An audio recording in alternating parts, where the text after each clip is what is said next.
Okay, so have you ever been to the doctor's office, and you need to explain how you're feeling, but it's like in a completely different Oh, language? absolutely. It's like adding a whole other layer of stress, on Yeah. top of feeling sick. Yeah, exactly. And that's exactly what we're going to tackle in this deep dive. Okay. We're going to give you a bunch of practical English phrases to make those doctor's visits way smoother. Sounds good. We're actually using this awesome podcast called Chat and Learn. It's all about like practical English for everyday situations, right? Perfect. Yeah. So we're going to start with like how to even book the appointment and then move on through all the different steps of that visit.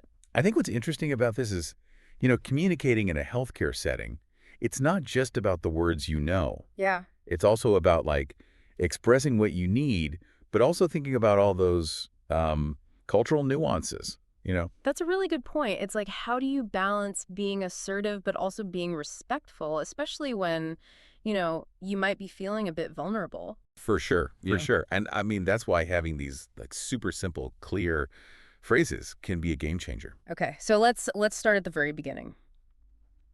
Making the appointment. Chat and Learn suggests phrases like, I'd like to make an appointment to see the doctor, hmm or is the doctor available tomorrow? Um, what makes these so effective? Well, I mean, they just, they cut through all that potential for um, like miscommunication, right? You're Yeah. just getting straight to the point. They're clear, efficient, which is super important when you're dealing with health issues. Those can be, pretty time sensitive. Absolutely, yeah. And I mean, you can just imagine, right? You're already feeling anxious or stressed, and then you have to like figure out all these scheduling details in another language. Yeah. That's tough. It's a recipe for disaster. And plus, by using those simple phrases, it just makes sure that the receptionist really gets it. Yeah. They understand you and they can book the right appointment for you. Okay, so appointment's booked, you make it to the doctor's office. Like, what's that first thing you do when you get there? First impressions, they really do matter, even at the doctor's office, right? Yeah. So when you greet the receptionist, say something confident like, hello, I have an appointment at 10 a.m. Mhm. or I'm here to see Dr. Smith. It just sets a positive tone right from the start. Yeah, it's like showing up to that big presentation. Yeah. You want to project that you're like, you've got it together, you're confident. Absolutely, yeah. Okay, so you've checked in, they take you back to the exam room. Now comes the hard part for a lot of people. You got to explain what's wrong. Yeah. How can our listener get ready for this part? Well, this is where being clear is super important. Okay. Our source material gives some good starting points. Yeah. Instead of just saying something vague like, I don't feel so good, Yeah. be more specific. I have a sore throat. Yeah. I've been coughing for like 3 days. I feel dizzy. But we talked about how some things might not translate well across cultures, right? Right. What if saying I feel dizzy is kind of rude in our listeners' culture? What are some other options? Yeah, that's a great point. Being aware of those cultural differences is so Yeah. important. Mhm. You can say something like, I feel lightheaded, or I'm feeling unsteady on my feet. Okay. Gets the same message across, without any potential for like cultural misunderstandings. That's a good reminder that, it's not just the words, right? Yeah. It's also like thinking about the context and how to adapt. What And as that appointment goes on, that awareness is just going to be more and more important. Okay, so let's talk about that next stage, answering the doctor's questions. What kind of tips can we give our listeners to like help them navigate this part and feel confident? I think the key here is active listening. Okay. It's not just hearing the words, Yeah. but really understanding what they're asking you. The doctor might ask, do you have a fever? Or how long have you been feeling this way? They're trying to get a clear picture to figure out what's going on. So how can our listener make sure that even if they're feeling a little nervous, they're giving answers that are, clear and helpful? Just keep it simple and direct. Okay. Like, yes, I've had a fever since yesterday. I've been feeling this way for a week. That kind of thing. Don't be afraid to, take a second to think before you answer. Yeah, it sounds like it's better to like pause and gather your thoughts than to rush and maybe not give the clearest answer. Definitely. But what if our listener like just doesn't understand what the doctor asked Mm-hmm. or needs them to say it again? Is it okay to ask for clarification? Oh, absolutely. In fact, it's really important. Okay. It's way better to ask than to pretend you get it and then, maybe end up with the wrong treatment, right? Yeah. You could just say, could you repeat that, please? Or, I'm sorry, I didn't understand. It's good to know it's totally fine, like encouraged even, to ask for help when you need it. It's about making sure, that you're getting the best care possible. Exactly. It's a partnership between you and the doctor. So we've covered booking the appointment, checking in, describing those symptoms, answering questions. Now, what if the doctor decides you need medicine? Okay. How can our listener understand those prescriptions and instructions, make sure they get it right? This is another spot where being clear is super important, right? Like Yeah. if you misunderstand the dosage or how to take it, that could be a problem. Chadden mentioned some phrases you might hear like, take this medicine twice a day. Okay. You need to rest and drink lots of fluids. I feel like asking for clarification here is just as important as any other part of the visit. Yeah. What are some ways the listener can do that effectively? Just ask, how should I take this medicine? Or are there any foods I should avoid while I'm taking this? Okay, It's always better to be safe than sorry, right? absolutely. It sounds like those simple questions can really help the listener feel in control of their health and, make sure they're doing everything right. Totally. It turns it from you just, listening to being a real part of your own care. And speaking of being proactive, what about those follow-up appointments? How can our listener confidently talk to the doctor about that? Well, asking about follow-up just shows you're taking your health seriously, right? Yeah. It shows the doctor you're committed to following their advice.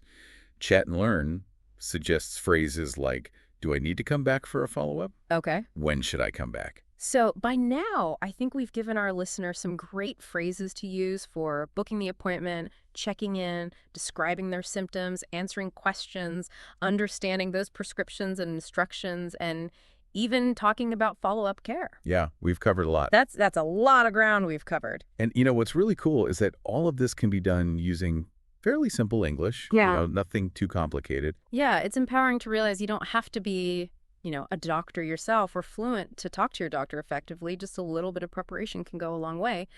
But we still haven't talked about the role play in the Chat and Learn episode. How can we use that to, really help solidify all this for our listener?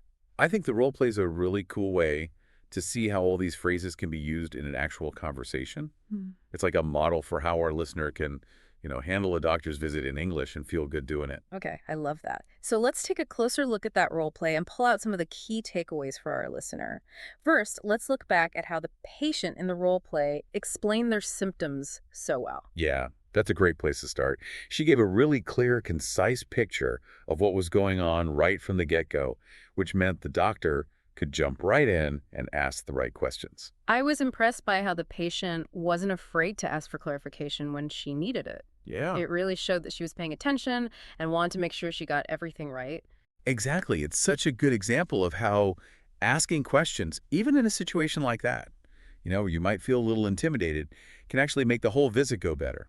And before wrapping things up, the patient made sure to confirm those next steps, which I thought was great. Yeah. It showed that she was committed to following the doctor's recommendations and really taking an active role in her health. It's really powerful to see how clear communication and active listening can change the whole dynamic between the doctor and the patient.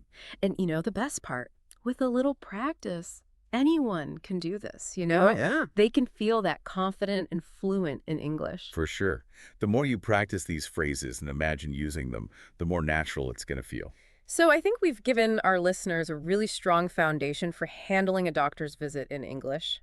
But there's more to uncover. Stay tuned for part 2, where we'll really dive into the nuances of communication in a healthcare setting and how to approach it all with, that cultural sensitivity in mind. Looking forward to it. What's interesting? It's like all these skills we've been talking about, they're not just for the doctor's office, Yeah, that's a great point. It's bigger than just that one appointment, right? Right, exactly. It's like you're building up this whole communication toolkit that you can use in all sorts of healthcare situations. Like what if you, needed to explain an injury at the emergency room or something? Exactly. Or if you had to talk about a more complicated health issue with a specialist. It all goes back to that idea of being able to communicate clearly and effectively so you can advocate for yourself and your health. Yeah, and when you feel confident about communicating, it can make those, potentially stressful situations so much easier. For sure.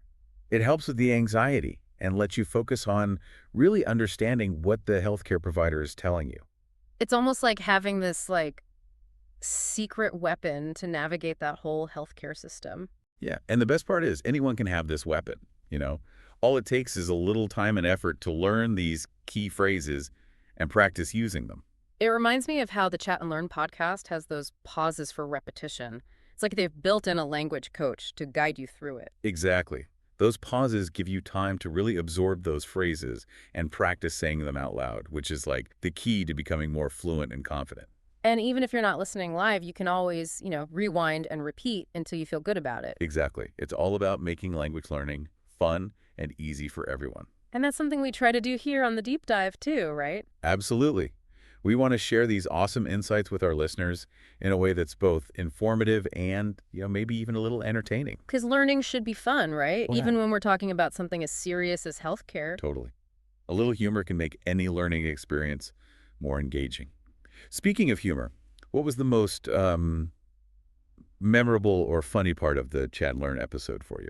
Oh, I think it was when they were talking about describing symptoms and they used the example, I feel dizzy.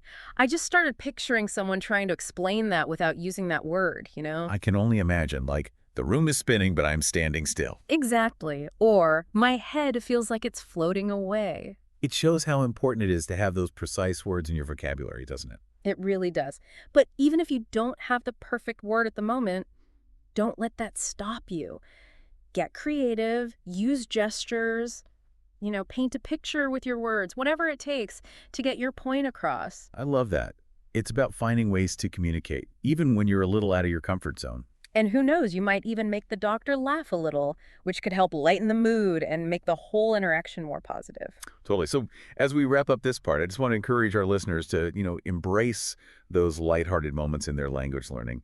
Approaching it with a sense of curiosity and fun can make the whole process more enjoyable and ultimately more successful. Well said. We've talked a lot about those essential phrases for navigating a doctor's visit in English. But there's one really important thing we need to discuss before we finish this deep dive. I think I know where you're going with this. We've touched on it a little, but we should definitely dive deeper into the idea of cultural sensitivity and awareness in healthcare communication. Exactly. Even if you have all the right phrases, you have to remember that what might be considered polite or appropriate in one culture could be seen very differently in another. It's about being mindful of those differences in how people communicate and adapting your approach accordingly. So, what are some key things our listeners should keep in mind when navigating a healthcare setting in an English-speaking country? Well, first off, it's helpful to understand how healthcare generally works in that specific country. Is it more formal or informal? Okay. How do people usually address doctors? By their first name or with a title and last name? Those are great points. And what about, like, how direct people are when talking about health issues? That can vary a lot from one culture to another. In some cultures, it might be considered, not okay to directly talk about certain symptoms or to ask too many questions. It sounds like doing a bit of research beforehand could really help avoid misunderstandings. Absolutely. And if you're ever not sure about something, just ask. You could say something like, I'm not really familiar with the healthcare system here. Could you explain how things work? Or, how would you like me to address you if you're not sure about the level of formality? Perfect examples. Just simple questions like that can help create a more respectful and comfortable interaction. It all comes back to that idea that clear, effective, and culturally sensitive communication is essential for a positive healthcare experience. And remember, building these skills takes time and practice. It's okay to make mistakes. The important thing is to keep learning, keep practicing, and keep trying to communicate your needs effectively. That's great advice. So as we move into the final part of this deep dive, let's take one more look at that role play from Chat and Learn. This time, we'll focus on how it shows those principles of clear, respectful, and culturally sensitive communication in action. All right, so let's go back and listen to that role play from Chat and Learn one more time. Okay. It's a great example of how all those phrases we talked about can fit together in a real conversation. It really shows how, communicating clearly and respectfully and thinking about those cultural differences can make such a big difference when you're at the doctor's. Exactly. So the patient starts by saying, "Hello, doctor. I have a headache and a fever." What do you notice about how she starts the conversation? Well, she gets right to the point, and she Yeah. uses really clear, simple language. Yeah. She's not wasting any time with extra details or big words, which is so smart when you're not feeling well. It's like she's giving the doctor the most important information right away so they can quickly understand what's going on. Then the doctor asks, "How long have you been feeling this way?" That's a pretty standard question, right? Oh yeah, they want to know how long you've been dealing with those symptoms. And the patient nails it with her answer. For about 3 days. Again, it's super concise and direct, no confusion there. Exactly. And did you notice how she used the phrase, "I have," to describe her symptoms? Mm-hmm. It's a really simple structure, but it gets the job done, you know. It clearly tells the doctor what she's experiencing. It's amazing how powerful those basic phrases can be when you use them the right way. Yeah. Okay, now here's the part I love. Okay. The doctor asks, "Do you have any other symptoms, like a cough or a sore throat?" And the patient says, "Yes, I have a sore throat as well." This exchange really shows how important it is to give the doctor all the information, even if it seems like it's not related. Absolutely. Yeah. You never know, those symptoms that seem separate might actually be connected somehow, and giving the doctor the full picture helps them make the right diagnosis. Now, here's where things get really interesting. The doctor says, "Okay, I'll prescribe some medicine. Take it twice a day and get plenty of rest." This is where all those key phrases about prescriptions and instructions come in. And this is also where active listening and asking for clarification are super important. Mm-hmm. The patient does a great job of this by asking, "Do I need to come back for follow-up?" Yeah. She's engaged, you know, and she wants to make sure she understands what happens next. It's like a perfect example of how to be your own health advocate and make sure you have all the information you need about your treatment. Exactly. And the doctor wraps things up by saying, "Yes, come back in a week if you're not feeling better." Nice and clear.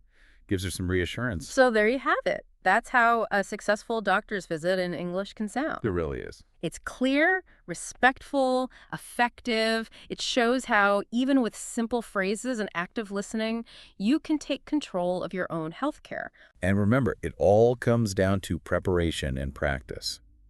The more you familiarize yourself with those phrases and picture yourself using them, the more confident and fluent you'll feel. We've explored so much in this deep dive, booking that appointment, understanding prescriptions, talking about follow-up care. But as we wrap things up, I want to leave you with one last thought.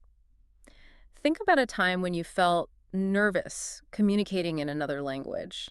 What helped you overcome those nerves? That's a great question to think about. We've all been there, right? Yeah. For me, it's all about being prepared. When I know what I want to say and I have those key phrases ready, I feel so much more confident. I agree with that. And even if you trip over your words or make a little mistake, don't let it stop you. Yeah. Keep going. Remember, most people are happy to help when they see you're trying. It's all about connecting with each other and being willing to communicate, even if it's not perfect. Couldn't have said it better myself. So remember, you've got this, you've got those phrases, you can navigate a doctor's visit in English with confidence. Go out there, practice, and take charge of your health. Thanks for joining us on this deep dive. We're here to support you all the way. Until next time.